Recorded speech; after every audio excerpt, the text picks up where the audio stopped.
باقی بہت ساری چیزیں لوگوں نے اپنی طرف سے بنا لی ہیں جن کا کسی حدیث سے قرآن سے کہیں ثبوت نہیں ہے. مثلا لوگوں میں مشہور ہے کہ آدم علیہ السلام اس دن پیدا ہوئے تھے، یا حضرت ابراہیم علیہ السلام اس دن پیدا ہوئے تھے، یا قیامت اس دن آئے گی. اس قسم کی جو باتیں ہیں ان کا کہیں قرآن و حدیث میں ثبوت نہیں آیا.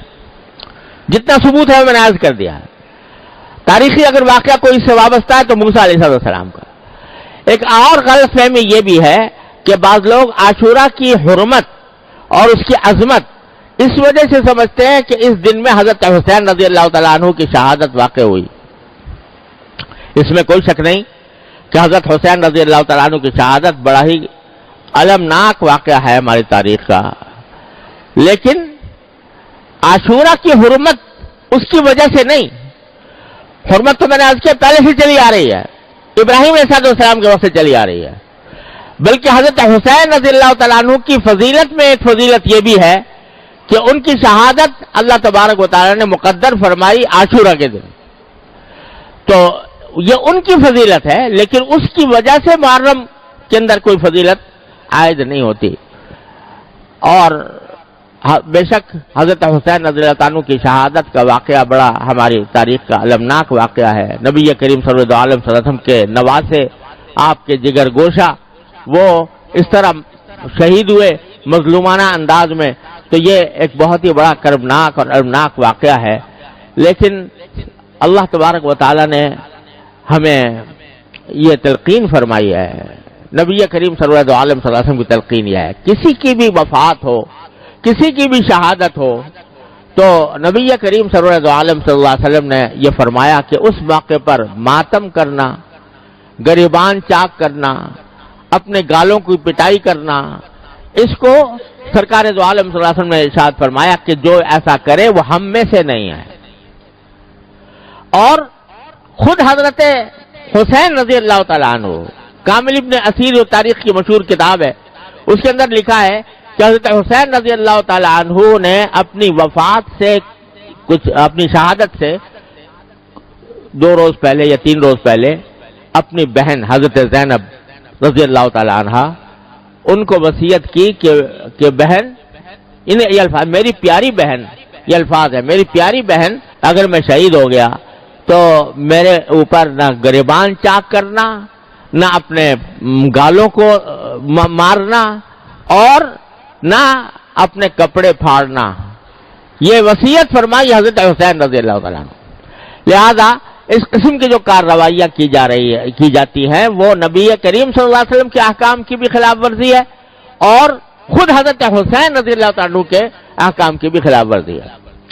یہ بات مناسب اور نصیحت کے انداز میں ان لوگوں سے کہہ دینی چاہیے کہ جو یہ کام کرتے ہیں.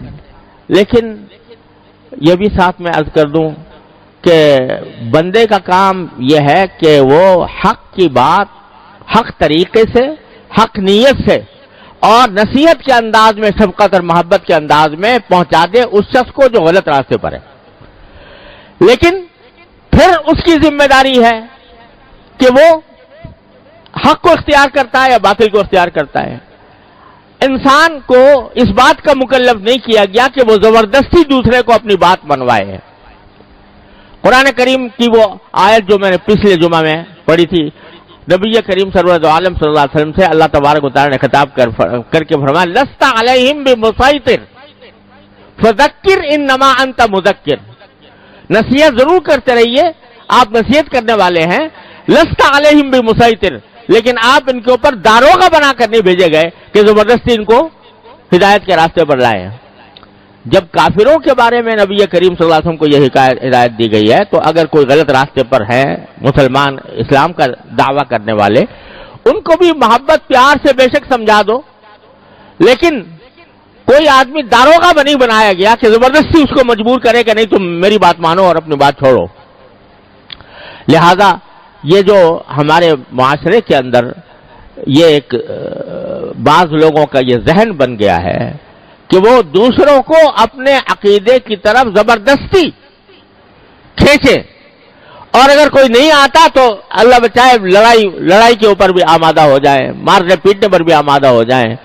اور اسی کی وجہ سے افسوس ہے کہ ہمارے معاشرے کے اندر یہ قتل و غارت گری کا بھی بازار، خاص طور سے محرم کا جب مہینہ آتا ہے تو اس کے اندر لوگ سہمے ہوئے ہوتے ہیں کہ پتہ نہیں کیا ہو جائے گا، اور ایک دوسرے کے اوپر لڑنے مرنے کے لیے تیار ہو جاتے ہیں اور دوسروں کے خون بہانے کے لیے تیار ہو جاتے ہیں.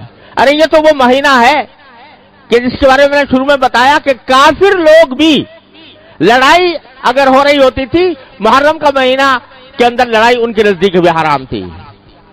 کافر لوگ وہ لڑائی کو اور کشت و خون کو، خون ریزی کو ناجائز سمجھتے تھے. اب اگر مسلمان اس محرم کے اندر ایک دوسرے کے گلے کاٹے، ایک دوسرے کے اوپر حملہ آور ہو، یہ بڑا زبردست عیب ہے جو اس قوم کے اوپر لگ رہا ہے. اس سے خود بھی بچنے کی ضرورت ہے اور دوسروں کو بھی بچانے کی فکر چاہیے کہ اس مہینے کے اندر کوئی لڑائی جھگڑا نہ ہو. حق بات کہنا ہر مسلمان کا حق ہے اور وہ دوسرے تک حق بات پہنچائے پیغمبرانہ طریقے سے. پیغمبروں کا طریقہ یہ نہیں ہوتا کہ وہ دوسرے کو گالیاں دے کر، دوسروں کے اوپر حملہ آور ہو کر اپنی بات منوائیں. پیغمبروں کا طریقہ وہ ہے جو اللہ تعالی نے حضرت موسیٰ علیہ السلام کو سکھایا کہ تم فرعون کے سامنے جا رہے ہو تو قولا لہو قولا لینا، فرعون کے سامنے بھی نرم بات کرنا. اب اندازہ لگائیے فرعون سے بڑا گمراہ کون ہو سکتا ہے. لیکن اللہ تبارک و تعالیٰ نے حضرت موسیٰ علیہ السلام کو تلقین فرمائی کہ ان سے نرم بات کرنا. لعلہ یتذکر و یخشی، ہو سکتا ہے وہ بات مان لے، ہو سکتا ہے اللہ کا ڈر اس کے دل میں پیدا ہو جائے.